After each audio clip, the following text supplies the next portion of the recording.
आज इस रामलीला उत्सव कमेटी द्वारा आयोजित प्रेस कॉन्फ्रेंस जो कार्ड विमोचन के लिए है, स्वामी कपिल पुरी जी, विश्वेश्वरानंद जी, करण पुरी जी, सुरेश, सुभाष तायल जी जो इसके कर्ता धर्ता हैं, पवन तायल जी, प्रेम जी, उमा जी, शंकर लाल जी, विनोद जैन और अपना जय भगवान हरन जी, सुरेंद्र बल्ली। तो दिखा तो नहीं मेरे को, दूसरा अच्छा बल्ली जी और सारे पत्रकार छायाकार। तो सबसे पहले तो मैं अपनी पूरी रामलीला उत्सव कमेटी को और सारे पत्रकार और छायाकारों को मुबारकबाद देना चाहता हूं कि भाई जो भगवान श्री राम जो मर्यादा पुरुषोत्तम राम कहते हैं कि सबसे पहले जो उनके गुण जो ग्रहण किए हैं हमारी इस रामलीला उत्सव कमेटी और आप लोगों ने उसको ग्रहण किया है। और ये है कि भी निस्वार्थ भाव से आप लोग कह रहे हैं भी हमें समाज की सेवा करनी है, और ये हमने रामलीला उत्सव कमेटी के जो द्वारा आयोजन जो 15 वर्ष हम बनाने जा रहे हैं इसको पूर्णतः सक्सेसफुल करना है। और इस बार इन्होंने शुरू से बीड़ा उठाया है कि भाई हम आपस में कोई हमारा लाग पटेल नहीं होगा, जो भी कोई वहाँ लोग आएंगे, अगर हमारे भी कोई फैमिली के लोग आए हैं तो सबसे पहले हमने दूसरों को सीट देनी है। और उन्होंने इस बात का बीड़ा उठाया है कि भाई हम पिछले वर्षों से बेहतर रामलीला बनाएंगे, ग्रीन रामलीला बनाएंगे, खाली प्लास्टिक मुक्त नहीं। हमने इस बार एक कोशिश करी है कि भाई जो हम पहले स्टॉल्स भी लगाते थे वो पूरा एग्जीबिशन की तरह से जहाँ लोगों को हम ले जा सकें, जिसमें नो टू प्लास्टिक है, वाटर मैनेजमेंट का है, ग्रीनरी का है, कि पर्यावरण इतना इम्पोर्टेंट टॉपिक है। और इवन जो झांकियाँ बनेंगी वो भी एनवायरनमेंट से रिलेटेड इसमें बनने जा रही हैं कि भाई हम इस बात का पूरा इस बार ये ध्यान रखेंगे कि भाई कोई प्लास्टिक ना आए, कोई वाटर और जो इवन स्वच्छता का पूरा ध्यान रखा जाएगा। तो मैं पहले तो रामलीला उत्सव कमेटी को, स्वामी जी आए हैं अभी, और इनको इस बात का धन्यवाद देना चाहूँगा कि भाई सबसे पहले तो आपने जो पुरुषोत्तम राम के जो गुण अपने में लाए हैं और जिसकी आप कोशिश कर रहे हैं कि हम समाज में भी वही कोशिश करें, तो उसके लिए आप धन्यवाद के पात्र हैं। और सुभाष तायल जी भी जो पिछले कई महीनों से लगते हैं कि इसको पूरा करने के लिए। अब मैं जो रामायण में जितने भी करैक्टर्स हैं तो सबका अपना अपना एक महत्वपूर्ण रोल है। तो सबसे पहला रोल तो राजा दशरथ का है कि जब वो कहते हैं कि भी उनके एक सफ़ेद बाल दाढ़ी में आया था, उन्होंने कहा भाई राजपाट छोड़ दो, तो यहाँ दाढ़ी पूरी सफ़ेद हो जाती है और काली करने के बाद भी जब सफ़ेद बाल दिखते हैं तो कहते हैं भाई राज नहीं छोड़ना, ना अपने बच्चों को देना ना किसी को और को देना। तो सबसे पहले तो मैं सब कहूँगा कि भाई समाज में ये आना चाहिए कि भाई ये क्या हम सिर्फ समाज के लिए कर रहे हैं या नेताओं के लिए भी कर रहे हैं। तो नेताओं को भी ये समझ आनी चाहिए कि भाई जब हम पुरुषोत्तम राम से और उनके जो पिताजी थे तो अपने आप में कुछ सीखें कि भाई बदलाव कब आएगा, बदलाव ही नहीं आके देता, जो एक बार आ गया कहते हैं ज़िंदगी भर के लिए मैं हूँ। तो ये बदलाव भी मैं समझता हूँ कि रामलीला के मंचन के माध्यम से, राम जी के माध्यम से अगली बार से कुछ जाए कि भाई यंगस्टर्स को लाइए और कुछ बदलाव भी लाइए। और जैसा कि अभी कपिल पुरी जी ने कहा कि जैसे कि राम मंदिर बना तो आज एटलीस्ट रोहतक में तो ये हक होना चाहिए। ये हर बार ये आके और अभी अपनी अपनी जगह जगह प्रेस कॉन्फ्रेंस कर रहे हैं, आप और इतने सवाल पूछते हैं, आप उन सबसे पूछिए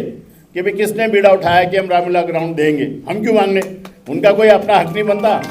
वो भाई हर बार उन फंक्शंस में तो आते हैं और उस मंच के हिसाब से भाषण भी देना चाहते हैं कि भाई ताकि हमें माइलेज मिले, पर अनाउंस नहीं करते। तो वो हमें क्यों मांगना है। आज वो अपने आप से आप हर बार जैसे और भी तो उल्टे सीधे कितने क्वेश्चन पूछते हैं आप लोग, ये पूछिए कि भाई आप इसका बीड़ा उठा रहे नहीं उठा रहे। तो वो मैसेज आप दीजिए अपने अखबारों के माध्यम से कि ये नेता कह रहा है मैं तो बनवाऊंगा ही, तो लोग ताकि उनको वोट दे सकें, कि भाई उन्हीं को वोट दे सके। और उसके बाद है कि भाई आज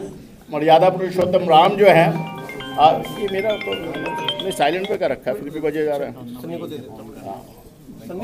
कि आज राम जो है उनका सबसे बड़ा गुण था फॉरगिवनेस, कि भाई चाहे मेरे ऊपर कोई अत्याचार कर ले मैंने उसको भी माफ़ करना है। उन्होंने कभी भी अपनी कोमलता, मृदुलता, सरलता, अपना विनय भाव, समता, अपने भाइयों के प्रति प्रेम, अपने से नीचे वालों के प्रति प्रेम, सबको मिलजुल कर साथ लेने के लिए प्रेम, तो वो लेके चले। तो उसी के लिए आज हम इतना बड़ा आयोजन कर रहे हैं। उसके बाद अगर हम कहें तो सीता माँ, तो वो शी इज़ दी प्रेरणा कि भाई नारी शक्ति की, और उन्होंने कहा कि भाई मैं तो अगर आज वनवास साथ में जाऊंगी, और वो रह भी सकती थी अपने साथ कि महल में भी रह सकती थी, बट साथ के साथ में जो हमारे गजेंद्र चौहान जी आते हैं वो एक चीज़ का जरूर वर्णन करते हैं कि राम को भी पता था, लक्ष्मण को भी पता था और सीता को भी पता था कि सोने का मृग नहीं होता, तो पर वो ग्रीड था। तो उस लालच की वजह से जो है ये पूरी की पूरी रामायण भी रच गई। तो जहाँ वो नारी शक्ति को रिप्रेजेंट करती हैं तो ये भी मैसेज देते हैं कि भाई जो हमारा अपना जो ग्रीड है, जो लोभ है, जो या जो सामने से जो दिखता कुछ हो रहा है होता कुछ हो रहा है, तो उस दिखावे की वजह से जो है तो ये कितना बड़ा जो युद्ध आ सकता है। उसके बाद सबसे पहले फिर आते हैं भरत कि भाई जिनके उन्होंने कहा कि अगर मेरा जो मही है तो अगर मेरे को मिल भी रहा है तो मैं ग्रहण नहीं करूँगा। तो उन्होंने अपने भाई की छड़ाव रख दी वहाँ पे और खुद भी जाके एक जंगल में रहने लगे। और उसके बाद लक्ष्मण जी का रोल है जो अब आप उसमें देखते हैं कि भाई मैं भाई के साथ जाऊँगा। और यहाँ भी मैं रामलीला उत्सव कमेटी के मेंबर्स को अब लक्ष्मण जी से कंपेयर करता हूँ कि वो भी आज निस्वार्थ भाव से, नाम तो शायद किसी और का हो रहा है, वो कई बार मेरा नाम करते रहते हैं, पर करने वाले वो हैं, करने वाले सुभाष साहिल जी हैं। तो वो मिलकर जो पूरे के पूरे जो 50 लोग हैं, 65 लोग जो हैं, सारे इस उत्सव में आते हैं। अब पहले की तरह से नहीं है, जैसे कि विजय जी ने कहा कि भाई पहले ये रामलीला का उत्सव ख़त्म हो गया था, तो हम तो कहेंगे कि भाई जब हम ये कम्युनिटी को कनेक्ट कर रहे हैं, लोग अपनी फैमिली के साथ आ रहे हैं और वो उसको देखने के लिए उत्सुक हैं कि भाई आज ये 10 दिन की रामलीला होएगी तो हम सब फैमिली के साथ जाएं। और पूरी कमेटी इस बात को इंश्योर कर रही है कि भाई वहाँ पे कोई असुविधा ना हो और सारी चीज़ें प्रॉपरली मैनेज हो। तो वो भी मैं उनको बार बार इस बात का धन्यवाद करूँगा कि भाई आप लोगों के प्रयास के बगैर ये सब पॉसिबल नहीं है। फिर हनुमान जी का अपने आप में बहुत बड़ा रोल है कि भाई आज भी हम हर रोज़ हनुमान जी की पूजा करते हैं, उनकी स्ट्रेंथ उनसे सीखने के लिए। साथ में बाली है, सुग्रीव है और जानवंत है, और सबसे जो आखिरी में जो कैरेक्टर्स जिसको मैं वैसे तो सबसे ऊपर लेना चाहिए था वो हैं इसके सूत्रधार रावण। और वो कहते हैं कि भाई भगवान राम ने कहा लक्ष्मण से कि जा, रावण मर रहा है, इनसे शिक्षा लेके आ। तो पहले तो उनके सिर के पास खड़ा हुआ, फिर उन्होंने कहा पैर के पास जाके खड़ा हुआ। तो उन्होंने कहा भी मेरे से गलती हुई कि मैंने शुभ अवसर को पहले नहीं पहचाना, तो जितनी से जल्दी अगर आपका जो शुभ अवसर है, मैं राम को नहीं पहचान पाया, पहचानते हुए भी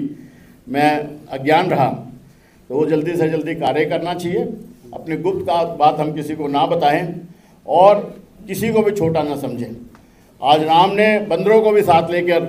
मेरे को जीत लिया, मैं अपने इसी घमंड में रहा। तो सबसे पहले मैं अपनी मान, माया, क्रोध, ईगो, डिसऑनेस्टी, आप कितने भी पावरफुल हो, पर जो दूसरों को देगा, जो दूसरे के लिए भलाई के लिए जिएगा,